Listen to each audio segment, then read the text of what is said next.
السلام عليكم ورحمة الله وبركاته. الحمد لله رب العالمين.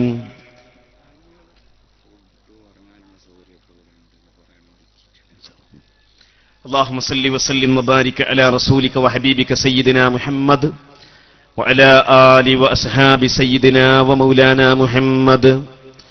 أعوذ بالله من الشيطان الرجيم. بسم الله الرحمن الرحيم.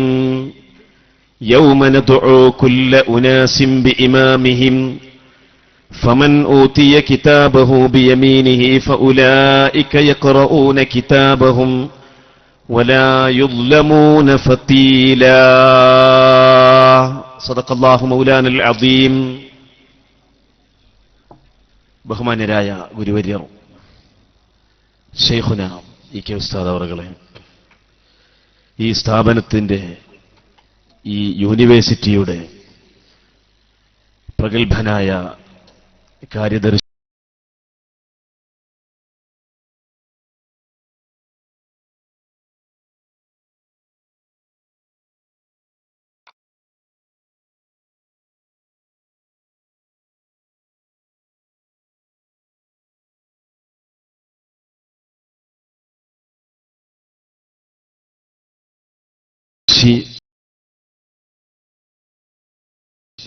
ഷെയ്ഖുന സമയത്തുള്ള കേന്ദ്ര മുശാവറ അംഗം ഷെയ്ഖുലീസ് അവറുകൾ, ജാമിഅ ദാരുസ്സലാം അൽ ഇസ്ലാമിയയുടെ ഐതിഹാസികമായ റൂബി ജൂബിലിയുടെ സമാപന സമ്മേളനങ്ങളുടെ ഉദ്ഘാടന സമ്മേളനത്തിലാണ്, അതിന്റെ ഏറ്റവും അവസാന നിമിഷത്തിലാണ് നാം ഇവിടെ സംഗമിച്ചിട്ടുള്ളത്.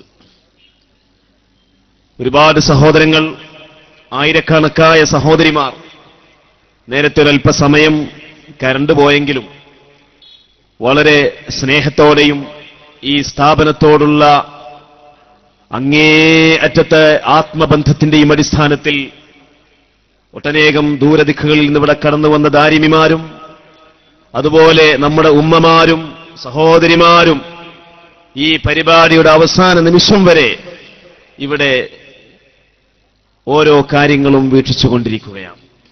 അല്ലാഹു സുബ്ഹാനഹു വ തആല നമ്മിൽ നിന്ന് സ്വീകരിക്കുമാറാവട്ടെ. നമ്മുടെ സ്ഥാപനം, പ്രത്യേകിച്ച് ദാരിമിമാരായ നമ്മുടെ സ്ഥാപനം, നമ്മുടെ ഉസ്താദുമാരുടെ പ്രഭാഷണങ്ങൾ നമ്മൾ കേട്ടു. നമ്മുടെ സ്ഥാപനം എന്ന് പറയുമ്പോൾ ജാമിഅ ദാരുസ്സലാം അൽ ഇസ്ലാമിയ. ആരാണ് ഈ സ്ഥാപനം സ്ഥാപിച്ചത്? കേരളക്കര കണ്ട മഹാരഥന്മാരായ അല്ലാഹുവിന്റെ ഔലിയാക്കളിൽ, ആരിഫീങ്ങളിൽ എണ്ണപ്പെടുന്ന മഹൽ വ്യക്തിത്വങ്ങൾ. മഹാനായ നന്ദിയിൽ മുഹമ്മദ് മുസ്ലിയാർ, ബഹുമാനപ്പെട്ടവരും ഈ സ്ഥാപനത്തിന്റെ വളർച്ച ലോകോത്തര തലത്തിലേക്ക് ആനയിച്ച ലോകം കണ്ട പ്രഗത്ഭനായ പണ്ഡിത വര്യണർ ശൈഖുന അൽ ആലിമുൽ ആലം ശംസുൽ ഉലമായ ഖദ്ദസല്ലാഹു തആല സിർറഹുൽ അസീസ് അവറുകൾ ഉൾപ്പെടെയുള്ള, ഇന്നത് മൗലാന മൂസക്കുട്ടി ഹസ്രത്ത് ഉസ്താദ്, മൗലാന ഇ.കെ. ഉസ്താദ്, ബഹുമാനരായ ഈ ഇങ്ങനെ മഹാന്മാരങ്ങളിലൂടെ പ്രവർത്തിച്ചുകൊണ്ടിരിക്കുകയാണ്. ഈ സന്ദർഭത്തിന്റെ ദാരിമിമാരോട് എനിക്ക് പറയാനുള്ളത്, നമ്മൾ ഒന്ന് ഊർജ്ജസ്വലമായിട്ട് ഈ സ്ഥാപനത്തിന്റെ പ്രചാരണ പ്രവർത്തനങ്ങൾക്ക് വേണ്ടി, ഈ സ്ഥാപനത്തിനെ ശക്തിപ്പെടുത്തുവാൻ വേണ്ടി, ഈ സ്ഥാപനത്തിന്റെ സന്ദേശം കേരളത്തിനകത്തും പുറത്തും ഈ സ്ഥാപനത്തിന്റെ മഹിതമായ സന്ദേശം എത്തിക്കുവാൻ വേണ്ടി നാം ഒറ്റക്കെട്ടായി, ഒറ്റമയ്യായി നാം രംഗത്തിറങ്ങേണ്ടതുണ്ട്. നേരത്തെ ഇവിടെ കരണ്ട് പോയി. സമസ്ത കേരള ജംഇയ്യത്തുൽ ഉലമായുടെ പൂർവ്വകാല സമ്മേളനങ്ങൾ നിങ്ങൾ പരിശോധിച്ചു നോക്കിയാൽ 2 സമ്മേളനങ്ങൾ എനിക്ക് ഓർമ്മ വരികയാണ്. പഴയകാലത്ത് നടന്ന തിരുനാവായ സമ്മേളനം നടക്കുന്നതിനിടയിൽ തിരുനാവായ പുഴ അന്ന് മണൽ മാത്രമായിരുന്നു, വെള്ളമുണ്ടായിരുന്നില്ല. സമ്മേളനത്തിന്റെ ഇടയിൽ കുത്തിയൊലിക്കുന്ന വെള്ളപ്പാച്ചിലിൽ സമ്മേളനത്തിന്റെ മുഴുവൻ നഗരിയും ഒലിച്ചുപോയി. നമ്മുടെ നേതാക്കന്മാർ അന്ന് എത്ര പ്രയാസപ്പെട്ടിട്ടുണ്ടാകും.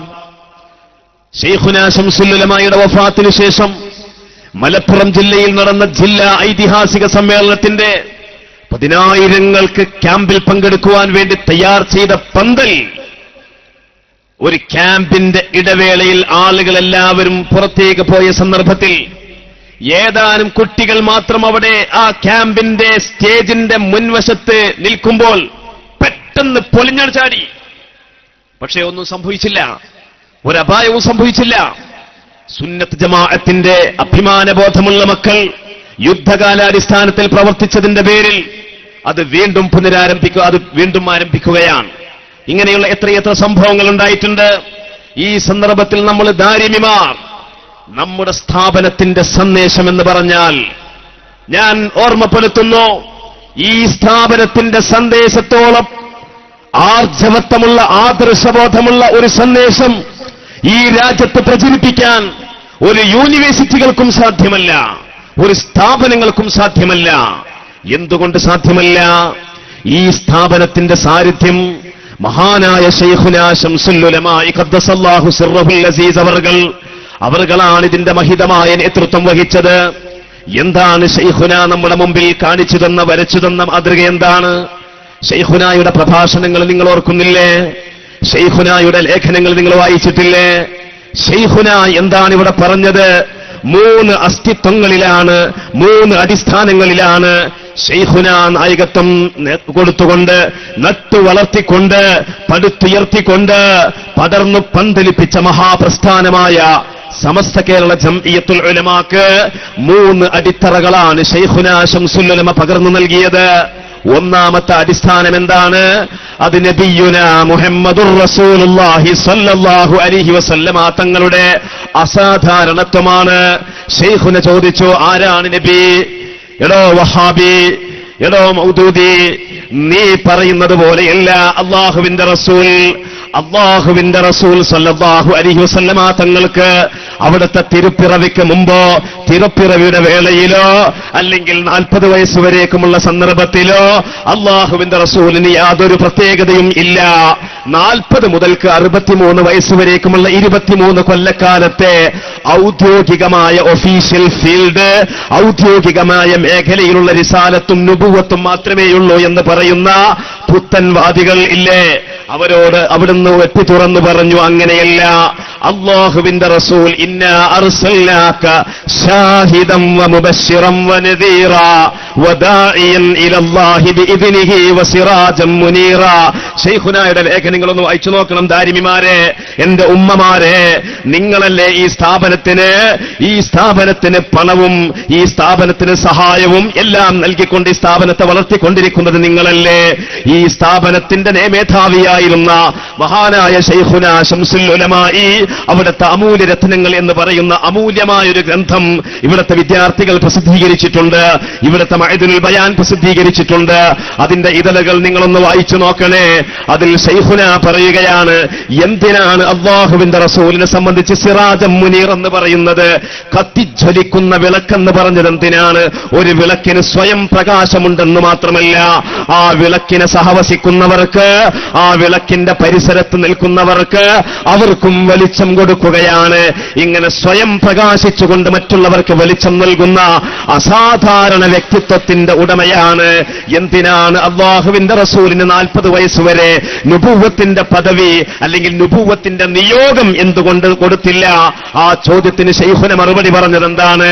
40 വയസ്സുവരേക്കും അല്ലാഹുവിന്റെ റസൂലിനെ വളരെ പരിശുദ്ധമായി, വളരെ പരിഭാവനമായി, വളരെ പാപസുരക്ഷിതത്തോടുകൂടി, ഒരു കറാഹത്ത് പോലും സംഭവിക്കാതെ, ഒരു നിഷിദ്ധം പോലും സംഭവിക്കാതെ, ഒരു അവിവേകം പോലും സംഭവിക്കാതെ, അവിടുത്തെ കണ്ണുകളെ കൊണ്ടോ കാതുകളെ കൊണ്ടോ കൈകളെ കൊണ്ടോ കാലുകളെ കൊണ്ടോ ഒന്നും തന്നെ സംഭവിക്കാതെ തികച്ചും മാതൃകാപരമായി വളർത്തിയെടുത്ത ഒരു സമൂഹത്തിന്റെ മുമ്പിൽ 40 വയസ്സിന്റെ വരേക്കുമുള്ള വ്യക്തമായ അനുഭവത്തിന്റെ പിൻബലമുള്ള ഒരു സമൂഹത്തിന്റെ മുമ്പിലാണ് അല്ലാഹുവിന്റെ റസൂലിന് പ്രവാചകത്വം കൊടുത്തത്. പിന്നെ അത് നിഷേധിക്കാൻ പറ്റില്ല. യുക്തി കൊണ്ട് മനസ്സിലാക്കേണ്ടതല്ല. ശൈഖുന പറയുകയാണ്, യുക്തി കൊണ്ടല്ല ഖുർആൻ മനസ്സിലാക്കേണ്ടത്. അതുപോലെ തന്നെ ബുദ്ധി കൊണ്ട്, കേവല യുക്തി കൊണ്ട് ഹദീസ് മനസ്സിലാക്കാൻ പാടില്ല. മറിച്ച് അല്ലാഹുവിന്റെ റസൂലിന്റെ ഷഹാദത്താണ്, അല്ലാഹുവിന്റെ റസൂലിന്റെ സാക്ഷിത്വമാണ് ഈ ദീനിന്റെ അടിത്തറ എന്നത് ഒന്നാമത്തെ അടിത്തറയായി ശൈഖുന ഇവിടെ പരിചയപ്പെടുത്തിയപ്പോൾ ആ ശൈഖുന പറഞ്ഞു, അങ്ങനെയുള്ള ആ റസൂലിന്റെ ജീവിതമാണ് ഖുർആനിന്റെ വ്യാഖ്യാനം. ആ ജീവിതത്തിലൂടെയാണ് ഖുർആൻ മനസ്സിലാക്കേണ്ടത്. മനുഷ്യനിർമ്മിതമായ പരിഭാഷകൾ വായിച്ചുകൊണ്ടല്ല, മനുഷ്യന്റെ യുക്തി കൊണ്ടും മനുഷ്യന്റെ ബുദ്ധി കൊണ്ടും ഖുർആനിന്റെ വചനങ്ങളെ അർത്ഥം വെച്ചുകൊണ്ടല്ല ദീനിനെ മനസ്സിലാക്കേണ്ടത് എന്ന് ശൈഖുന നമ്മളെ പഠിപ്പിച്ചു. മറിച്ച് അല്ലാഹുവിന്റെ റസൂലിന്റെ ജീവിതമാണ് ഖുർആൻ എന്ന് പറയുന്നത്. പക്ഷേ ആ ജീവിതം എങ്ങനെയാണ് റസൂൽ പ്രയോഗവൽക്കരിച്ചത്? അത് പ്രയോഗവൽക്കരിക്കുവാൻ വേണ്ടി പരിശുദ്ധാത്മാക്കളായ 1,00,000-ൽ പരം വരുന്ന സ്വഹാബിവര്യന്മാരെ അല്ലാഹുവിന്റെ റസൂൽ ഇവിടെ നമുക്ക് വാർത്തവിട്ടു. എന്നിട്ട് ശൈഖുന പറഞ്ഞു, വസ്സാബിഖൂനൽ അവ്വലൂന മിനൽ മുഹാജിരീന വൽ അൻസാർ വല്ലദീന തബഊഹും ബിഇഹ്സാൻ. സഹാബിമാരെ യഥോവിധം, മഹാന്മാരായ സഹാബിമാരെ യഥാവിധം അനുസരിക്കുന്ന, അംഗീകരിക്കുന്ന, പിന്തുടരുന്ന, പിൻപറ്റുന്ന ആ പാഥേയമാണ് അഹ്ലുസുന്നത്തി വൽ ജമാഅ. അല്ലാഹുവിന്റെ റസൂലിന്റെ അസാധാരണത്വവും ആ അസാധാരണത്തിന്റെ അടിസ്ഥാനത്തിൽ വിശുദ്ധ ഖുർആനിനെ അസാധാരണമായ ജീവിതം കൊണ്ട് അല്ലാഹുവിന്റെ റസൂൽ കാണിച്ചു തന്ന വ്യാഖ്യാനവും ആ വ്യാഖ്യാനങ്ങളെ നേർക്കുനേരെ പകർത്തിയ പരിശുദ്ധാത്മാക്കളായ സഹാബിമാരും ആ സഹാബിമാരാണ് 1953 മുതൽ 1996 വരേക്കും നേതൃത്വം വഹിച്ച ശൈഖുന ശംസുൽ ഉലമ ഖദ്ദസല്ലാഹു സിർറഹുൽ അസീസ് വളർത്തിയെടുത്ത സമസ്ത കേരള ജംഇയ്യത്തുൽ ഉലമ ഇവിടെ പ്രബോധനം ചെയ്തത്. ആ സമസ്ത കേരള ജംഇയ്യത്തുൽ ഉലമയെ തളർത്താനും തകർത്തുവാനും വേണ്ടി ഒരുപാട് ആളുകൾ ഇവിടെ വന്നിട്ടുണ്ട്. ഇസ്ലാമിന്റെ ഏറ്റവും വലിയ തൗഹീദായ ലാ ഇലാഹ ഇല്ലല്ലാഹ് ശൈഖുന പറയുകയാണ്, ശംസുൽ ഉലമ പുസ്തകത്തിൽ പറഞ്ഞിട്ടുണ്ട്, ഇസ്ലാമിന്റെ മൂലപ്രമാണം ലാ ഇലാഹ ഇല്ലല്ലാഹയാണെങ്കിലും നമ്മളെ സംബന്ധിച്ചിടത്തോളം ഇസ്ലാമിന്റെ മൂലപ്രമാണം മുഹമ്മദുർ റസൂലുള്ളയാണ്. മുഹമ്മദുർ റസൂലുള്ളാഹിയിലൂടെയല്ലാതെ ലാ ഇലാഹ ഇല്ലല്ലാഹ് മനസ്സിലാക്കാൻ പാടില്ല. അങ്ങനെ മനസ്സിലാക്കി പോയതാണ് ഇവിടുത്തെ വഹാബികൾക്ക് പിഴവുണ്ടാവാൻ കാരണം. അങ്ങനെ മനസ്സിലാക്കിയതാണ് ഇവിടുത്തെ മൗദൂദികൾ അബദ്ധത്തിൽപ്പെട്ടത്. അതുതന്നെയാണ് ഇവിടുത്തെ തബ്ലീഗ് ജമാഅത്തുകാരനും ലാ ഇലാഹ ഇല്ലല്ലാഹയുടെ ശത്രുവായി മാറിയത്. അതുകൊണ്ട് തന്നെയാണ് ചില ജൂതന്മാരും ക്രൈസ്തവരൊക്കെ അള്ളാഹുവിനെ കാമിക്കുന്ന, സുന്ദരികളായ പെണ്ണുങ്ങളുമായിട്ട് കാമിക്കുന്ന ഒരു ദൈവമായിട്ട് അവതരിപ്പിക്കാൻ അവരെ നയിച്ച വികാരം മുഹമ്മദുർ റസൂലുള്ളാഹിയിലൂടെയല്ലാതെ ലാ ഇലാഹ ഇല്ലല്ലാഹയെ മനസ്സിലാക്കിയതാണ് എന്ന് ബഹുമാനപ്പെട്ട ശൈഖുന ശംസുൽ ഉലമാഇ വരച്ചു കാണിച്ചു തന്ന നമ്മുടെ സ്ഥാപനം, ഈ സ്ഥാപനത്തിൽ നിന്ന് പുറത്തിറങ്ങുന്ന ദാരിമിമാർക്കല്ലാതെ ഈ ആശയം ഈ രൂപത്തിൽ പൊതുസമൂഹത്തിന്റെ മുമ്പിൽ അവതരിപ്പിക്കാനുള്ള വൈജ്ഞാനികമായ ആത്മീയമായ പിൻബലം മറ്റാർക്കാണ് നേടിയെടുക്കുവാൻ സാധിക്കുക എന്നെന്റെ ദാരിമിമാർ മനസ്സിലാക്കണം. അങ്ങനെയുള്ള ശംസുൽ ഉലമാഇ ഖദ്ദസല്ലാഹു തആല സിർറഹുൽ അസീസ് അവർകൾ വളർത്തിയെടുത്ത പ്രസ്ഥാനത്തെ പരാജയപ്പെടുത്തുവാൻ വേണ്ടി ഇവിടെ പല അടവുകളും പയറ്റുന്ന പല ആളുകളും ഇന്ന് പ്രത്യക്ഷപ്പെട്ടുകൊണ്ടിരിക്കുകയാണ്. ശൈഖുന ശംസുൽ ഉലമാഇ തങ്ങളിൽ നിന്ന് അഹ്ലുസുന്നത്തി വൽ ജമാഅയുടെ ആദർശങ്ങൾ മുഴുവൻ ഒപ്പിയെടുത്തുകൊണ്ട് അവസാന നിമിഷം ശൈഖുനായെ തന്നെ തിരിഞ്ഞുകുത്തുവാൻ വേണ്ടി ആരെങ്കിലും ശ്രമിച്ചിട്ടുണ്ടെങ്കിൽ 989 ശൈഖുനാന്റെ ഗുരുത്തക്കേട് വാങ്ങിച്ചുകൊണ്ട് ശൈഖുനാന്റെ കാലടിയിൽ നിന്ന് അവർക്ക് പുറത്തേക്ക് പോകേണ്ടി വന്നിട്ടുണ്ടെങ്കിൽ ഇന്ന് അവർ എവിടെയാണ് നിൽക്കുന്നത്? ശുദ്ധമായ വഹാബിയാശത്തിലേക്കല്ലേ പോയിക്കൊണ്ടിരിക്കുന്നതെന്ന് നിങ്ങൾ ചിന്തിക്കണം എന്റെ മുഅ്മിനീങ്ങളെ. എന്താണ് അവർ പറഞ്ഞുകൊണ്ടിരിക്കുന്നത്? അല്ലാഹുവിന്റെ റസൂൽ ഉൾപ്പെടെയുള്ള മഹാന്മാരായ അംബിയ മുർസലീങ്ങളുടെയും ഔലിയാക്കളുടെയും കറാമത്ത് അവരുടെ ജീവിതത്തിന്റെ അവസാന മരണ സമയത്തോടുകൂടി അവരിൽ നിന്ന് മുറിഞ്ഞുപോയി എന്ന ഏറ്റവും വലിയ അനിസ്ലാമികമായ പുത്തൻ വാദത്തിന് ശിലയേകുന്ന വാദവുമായിട്ട് ഉരുതണ്ടുകയാണ്. ഈ സ്റ്റേജിലിരിക്കുമ്പോൾ തന്നെ ഗൾഫിൽ നിന്നൊരു സുഹൃത്ത് എനിക്ക് വാട്സപ്പിലൂടെ അയച്ചിരിക്കുകയാണ്. മഹാനായ ഇമാം ബൂസൂരി റളിയല്ലാഹു അൻഹുവിന്റെ ബുർദയിൽ നിന്നുള്ളൊരു കാവ്യം പോലും ഇന്ന് ആ വിഭാഗം മുഅ്ജിസത്ത് മുറിഞ്ഞു, കറാമത്ത് മുറിഞ്ഞു എന്ന ഏറ്റവും അപകടകരമായ വാദഗതിയിലേക്ക് അനുയായികളെ കൊണ്ടുപോകുവാൻ ബുർദയുടെ ഒരു കവിതാ വരിയെപ്പോലും ദുർവ്യാഖ്യാനം ചെയ്തിരിക്കുകയാണ് എന്റെ മുഅ്മിനീങ്ങൾ ശരിക്കും മനസ്സിലാക്കണം. അതുപോലെ തന്നെ ബഹുമാനപ്പെട്ട സമസ്ത കേരള ജംഇയ്യത്തുൽ ഉലമ അത് ശൈഖുനായുടെ ശക്തിയാണ്, അതിൽ യാതൊരു സംശയവുമില്ല. ശൈഖുനായുടെ ശക്തിയും ശംസുൽ ഉലമയുടെ അല്ലാഹുവിലേക്കുള്ള അടുപ്പവുമാണ് ഈ പ്രസ്ഥാനത്തെ ഇത്രയും വളർച്ചയിലേക്ക് എത്തിച്ചത് എന്നതിൽ യാതൊരു സംശയവുമില്ല. പക്ഷെ ശൈഖുനായോട് കുടിപ്പകള്ള ചില മൗലാനമാരും സംസ്ഥാനമാരും ഇപ്പൊ കുറച്ചു കാലമായിട്ട് പുറത്തിറങ്ങിയിട്ടുണ്ട്. എന്താണ് അവര് പറയണത്? സമസ്ത കേരള ജംഇയ്യത്തുൽ ഉലമ MSR പുതുക്കാൻ വേണ്ടി പറഞ്ഞിട്ടുണ്ട്. മദ്രസകളിലുള്ള ഉസ്താദുമാർക്ക് MSR, കുറെ നമ്മളെ ദാരിമിമാർ ഒരുപാട് ആളുകൾ മദ്രസയിൽ സേവനം ചെയ്യുന്നവരുണ്ട്. MSR പുതുക്കാൻ വേണ്ടി പറഞ്ഞിട്ടുണ്ട്. MSR പുതുക്കാൻ വേണ്ടി പറയുക വഴി പാവപ്പെട്ട മുഅല്ലിമീങ്ങളെ അടക്കി ഭരിക്കാനും അവരുടെ ജോലി തെറിപ്പിക്കുവാനുമാണ് ഇവര് സമസ്ത കേരള ജംഇയ്യത്തുൽ ഉലമയും വിദ്യാഭ്യാസ ബോർഡും ശ്രമിച്ചുകൊണ്ടിരിക്കുന്നത് എന്നാണ് ഇപ്പോ ചില സംസ്ഥാന മൗലാനമാര് എന്ന് പറഞ്ഞിട്ടുള്ള ആൾക്കാരുടെ. ഏത് മൗലാനയാണെങ്കിലും ശരി, വല്ലാതെ മേക്കിട്ട് കയറിയാൽ ദാരിമിമാർ നോക്കി നിൽക്കില്ല. നിങ്ങളെ ഇരുത്തേണ്ടടുത്തേക്ക് ഇരുത്താൻ ഞങ്ങൾക്ക് കഴിയും. അതിനാവശ്യമായ വൈജ്ഞാനികവും ആത്മീയവുമായ പിന്തുണയും ആർജവത്വവും ഞങ്ങളുടെ ഉസ്താദുമാർ ഞങ്ങൾക്ക് പഠിപ്പിച്ചു തന്നിട്ടുണ്ട്. ഇവിടെ എന്താണ് നമ്മുടെ മഹല്ലുകളിലുള്ള മദ്രസ? നാട്ടുകാർ കയറ്റിയ മദ്രസല്ലേ? നാട്ടേര മദ്രസയിൽ സമസ്തക്ക് എന്താ കാര്യം എന്നാ ചോദിക്കുന്നത്. എന്നാ കേട്ടോളൂ, നാട്ടേര മദ്രസയിൽ സമസ്തക്ക് എന്താ കാര്യം? ഇത് ലജ്നത്തു തഅലീമി ദീനിൽ ഇസ്ലാമി ലിഉമൂമി കേരള, സമസ്ത കേരള ഇസ്ലാമത വിദ്യാഭ്യാസ ബോർഡ്, അതിലെ ഒരു മദ്രസയുടെ അഫിലിയേഷന് വേണ്ടിയുള്ള അപേക്ഷാ ഫോമാണിത്. എന്താണ് ഓരോ മദ്രസ കമ്മിറ്റിയും ഇതിലെന്താ പറയുന്നത്? മേൽ മദ്രസ സമസ്ത കേരള ജംഇയ്യത്തുൽ ഉലമായുടെ ആശയാദർശമനുസരിച്ചും സമസ്ത കേരള ഇസ്ലാമത വിദ്യാഭ്യാസ ബോർഡിന്റെ സിലബസും നിയമങ്ങൾക്കും നിർദ്ദേശങ്ങൾക്കും വിധേയമായും നടത്തുന്നതാണെന്ന് ഇതിനാൽ ബോർഡിനെ സത്യബോധ്യപ്പെടുത്തുകയും ബോർഡിന്റെ അംഗീകരണത്തിനായി അപേക്ഷിക്കുകയും ചെയ്യുന്നു. അപ്പൊ സമസ്ത കേരള ഇസ്ലാമത വിദ്യാഭ്യാസ ബോർഡിന്റെ നിയമങ്ങൾക്കും ചട്ടങ്ങൾക്കും സിലബസിനും നിർദ്ദേശങ്ങൾക്കും അനുസരിച്ചു കൊള്ളാം എന്ന് ഒപ്പിട്ട് കൊടുത്തുകൊണ്ടാണ് ഓരോ മദ്രസയും അഫിലിയേറ്റ് ചെയ്യപ്പെടുന്നത്.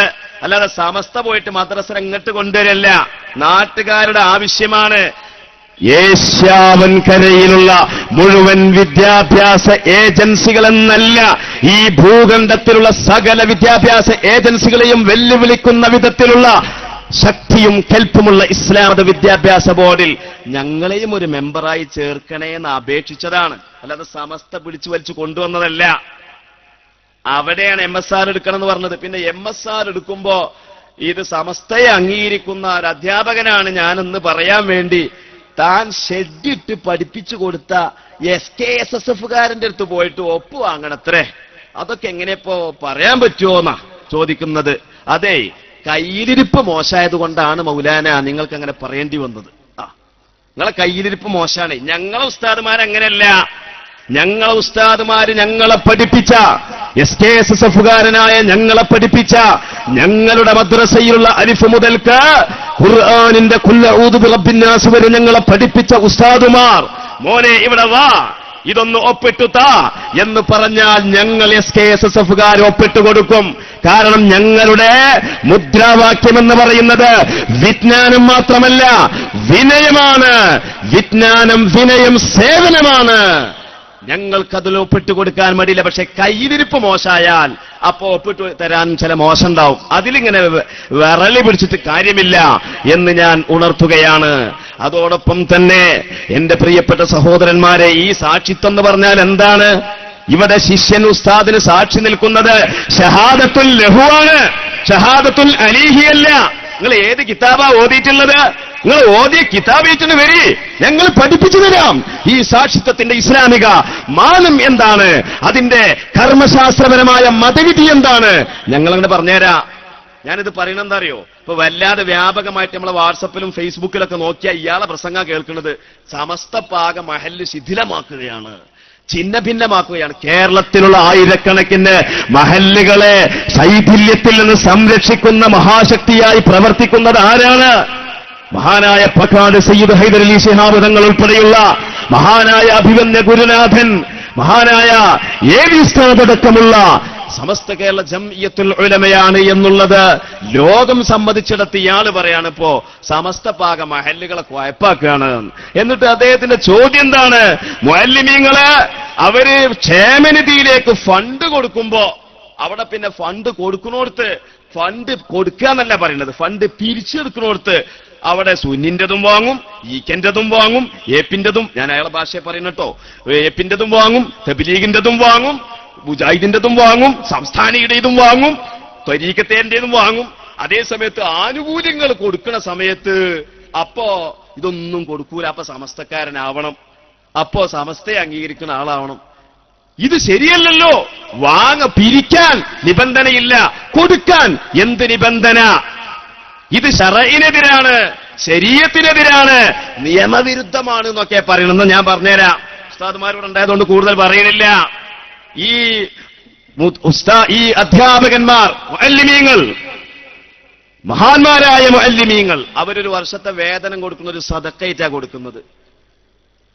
അത് കൊടുത്തോളമൊന്നുമില്ല, കൊടുത്തില്ല എന്ന് വിചാരിച്ചിട്ട് പോലെ സമസ്ത ഒന്നും കാട്ടാൻ പോകുന്നില്ല. നിങ്ങൾ കൊടുത്തില്ല, എന്താ കൊടുക്കാമെന്ന് ചോദിക്കാറുണ്ടോ? അതൊരു ധർമ്മമായി കൊടുക്കുകയാണ്. അത് ജംഇയ്യത്തുൽ മുഅല്ലിമീൻ എന്ന മുഅല്ലിം അധ്യാപക സംഘടനയുടെ അവരുടെ ആ ഒരു സഹകരണ മനോഭാവത്തിന്റെ ധർമ്മബോധമാണ് കാണിക്കുന്നത്.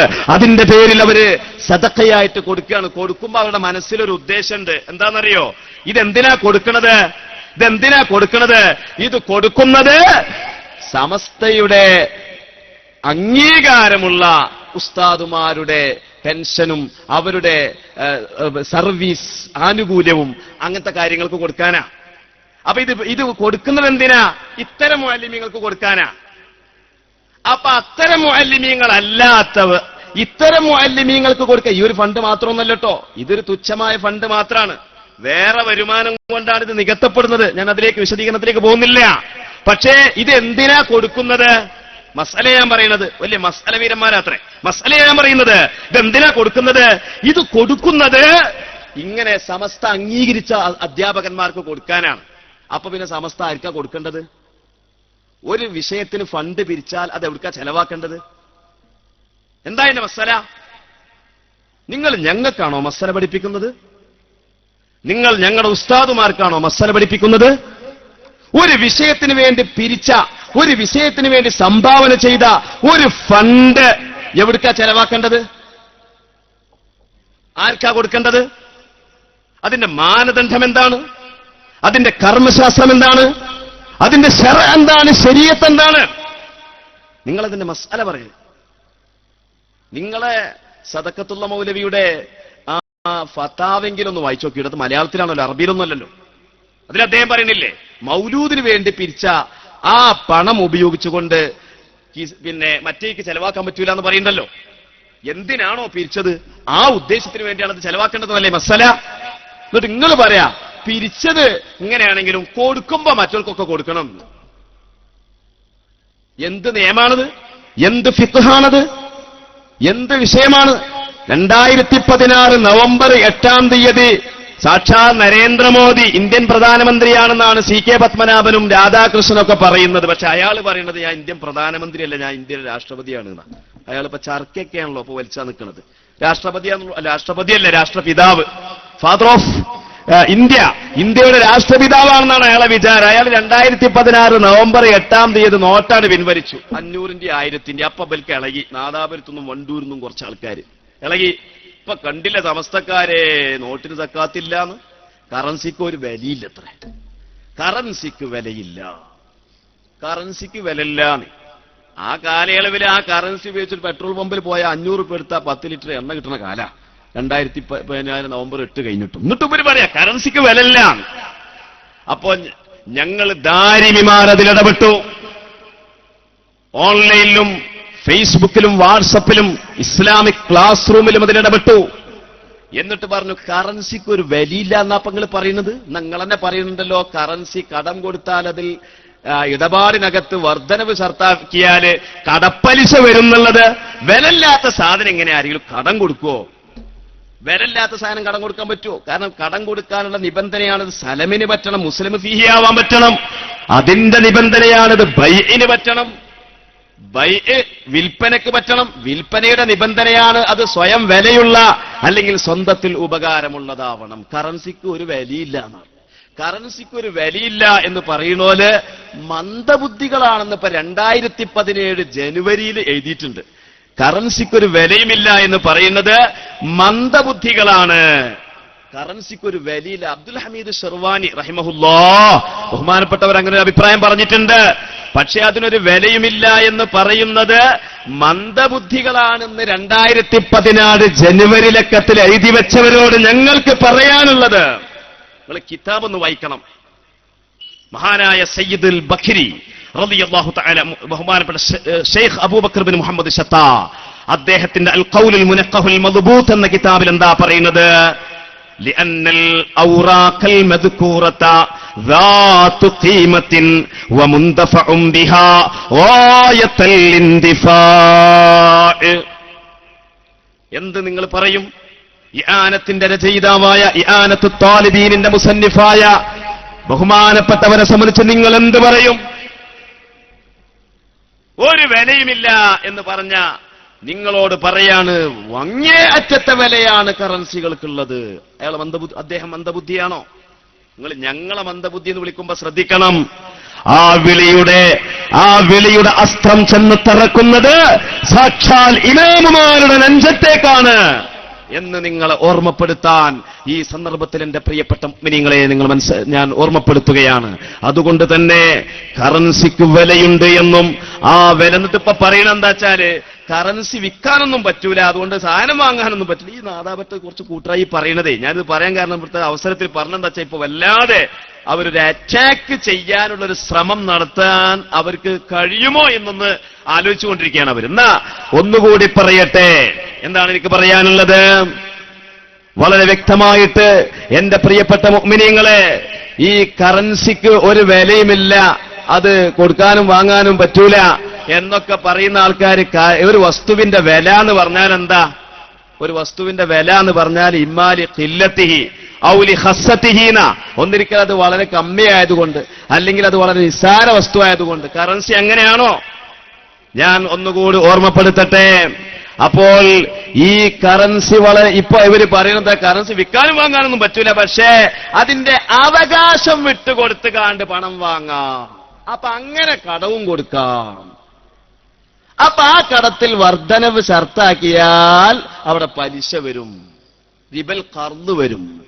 നഖ്ലുൽ യദ് മുഖാന്തിരം കടം കൊടുത്ത് അപ്പോ വർധനവ് ഷർത്താക്കുമ്പോ റിബൽ ഖർദ് വരും. ഒരൊറ്റ ഇബാറത്ത് കൊണ്ട് നിങ്ങൾക്കത് തെളിയിക്കാൻ സാധ്യമല്ല. ലോകത്ത് എത്ര കിതാബുണ്ട്? ആകെ നമ്മുടെ കർമ്മശാസ്ത്ര പണ്ഡിതന്മാർ 4 റിബയാ പറഞ്ഞത്. ഇത് ദാരിമിമാരുടെ ഒരു സംഗമം കൂടിയാണല്ലോ. അപ്പൊ കുറച്ച് വൈജ്ഞാനികമായ കുറച്ച് വിഷയങ്ങൾ പറഞ്ഞു എന്നേ ഉള്ളൂ. എന്താണ് റിബൽ? 4 റിബല്ലേ. 1 റിബൽ ഫദ്ൽ, 2 റിബൽ നസീഅത്ത്, 3-മത്തത് റിബൽ യദ്, 4-മത്തത് റിബൽ ഖർദ്. റിബൽ ഫദ്ലി ഏറ്റപ്പലിശ, റിബൽ നസീഅ അവധി പലിശ, റിബൽ അതുപോലെ തന്നെ റിബൽ യദി സദസ്സിൽ നിന്ന് കൈമാറുമ്പോ കൈപ്പലിശ, 4-മത്തതാണ് റിബൽ ഖർദി, 5-മത് റിബൽ നഖ്ലി അവകാശ കൈമാറ്റ പലിശ. പലിശ ഉണ്ടോ? ഏതാണ് ആ പലിശ? ഏത് ഇമാമാണത് പറഞ്ഞത്? ഏത് കിതാബിന്റെ ഏത് വരിയിലാണത് പറഞ്ഞത്? അതുകൊണ്ട് നിങ്ങളുടെ മനസ്സിലിരിപ്പ് എന്താണെന്ന് ഞങ്ങൾക്കറിയാം. ഞങ്ങളുടെ ശൈഖുന സുന്നത്ത് ജമാഅത്തിന്റെ അടിസ്ഥാന മൂല്യങ്ങളെ സമൂഹത്തിന്റെ മനസ്സാക്ഷിയുടെ അകത്ത് സൂക്ഷിക്കുവാൻ വേണ്ടി വളരെ ശാസ്ത്രീയവും ബുദ്ധിപരവും സന്ദർഭോചിതവുമായി തന്റെ നീണ്ട ദഅവത്തിന്റെ ജീവിതത്തിനിടയിൽ നടത്തിയ ഇടപെടലുകളിലൂടെ നട്ടുവളർത്തിയ സുന്നത്ത് ജമാഅത്തിലൂടെ വളർന്നു വന്ന കേരള മുസ്ലിമീങ്ങളുടെ ഐക്യബോധവും കേരള മുസ്ലിമീങ്ങളുടെ സംഘടിത ബോധവും തച്ചു തകർക്കാൻ വേണ്ടി സ്റ്റേജ് കെട്ടി ആര് പ്രസംഗിച്ചാലും ഇവിടെ നിങ്ങൾക്കൊരു ചുക്കും ചെയ്യാൻ സാധ്യമല്ല. ഞാൻ ഒന്നുകൂടി പറഞ്ഞ് അവസാനിപ്പിക്കട്ടെ. നമ്മളെല്ലാവരും ഇന്ന് ഐക്യത്തിന്റെ കാര്യങ്ങളാണ് സംസാരിച്ചു കൊണ്ടിരിക്കുന്നത്. നമുക്ക് ഐക്യം വേണം, മുസ്ലിമീങ്ങൾ ഐക്യം വേണം. മുസ്ലിമീങ്ങൾ മാത്രമല്ല ഐക്യം വേണ്ടത്, ശൈഖുനായുടെ ലേഖനത്തിൽ വായിച്ചിട്ടുണ്ട്, മതത്തിന്റെ ആളുകൾ തമ്മിലും ഐക്യം വേണം, മാനവികതയിൽ ഐക്യം വളർന്നു വരണം. തോളോട് തോളൊരുമിക്കൊണ്ട് പ്രവർത്തിച്ചുകൊണ്ട് രാജ്യത്തിന്റെ പുരോഗതിക്ക് വേണ്ടി പ്രവർത്തിക്കണമെന്ന് ശൈഖുന പഠിപ്പിച്ചു.